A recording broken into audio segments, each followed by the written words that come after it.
ఇది చూడండి హైఫై కూడా ఇది చూస్తారా దీంట్లో 5 కలర్స్ ఇచ్చారు మళ్ళీ గ్రీన్ గట్టిగా చెప్పు రెడ్ నువ్వు చెప్పు వైట్ తినలేదా tiffin white gold red and green అది చూస్తాం నేను అంత ఫాస్ట్ చెప్తుంది green red white gold red and white 5 types of వచ్చాయి దీంట్లో హైఫైలో ఈ hifi 5 types of red and white red and green చూడండి దీంట్లో చూడండి వెనకాల ఒక్కొక్క దానికి ఒక్కొక్క కలర్కి సంబంధించి ఒక్కొక్క బొమ్మను కూడా పెట్టారు బాగుంది చూడడానికి కూడా లుక్ వైజ్ అయితే బాగుంది మరి ఇది కాలిస్తే ఎలా ఉంటుంది అనేది మనం ఇంకోసారి చూడాల్సి వస్తుంది ఆ రోజు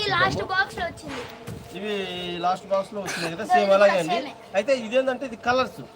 ఇందాక మీకు చూపించిన దాంట్లో ఒక్కొక్క సింగిల్ కలర్ ఇదేంటంటే ఆల్ కలర్స్ మిక్సింగ్ వస్తుంది ఇది ఇవి 2 బాక్సెస్ పెట్టాం మనం 2 బాక్సెస్ పెట్టాము ఇవైతే ఆల్ కలర్స్ వస్తాయండి ఆ రోజు కాల్చిన రోజు చూద్దాం మనం ఇదిగోండి ఇవి వచ్చి పావు బిల్లలు ఉన్నాయి కదా ఇది యాక్చువల్గా ఒక బాక్స్ పెట్టాను నాకు తెలిసి ఆ బాక్స్ అనేది విడివిడిగా చేసి పెట్టినట్టు ప్యాకింగ్ చేయడానికి ఇబ్బంది ఈ విధంగా విడివిడిగా పెట్టినట్టున్నారు ఇదిగోండి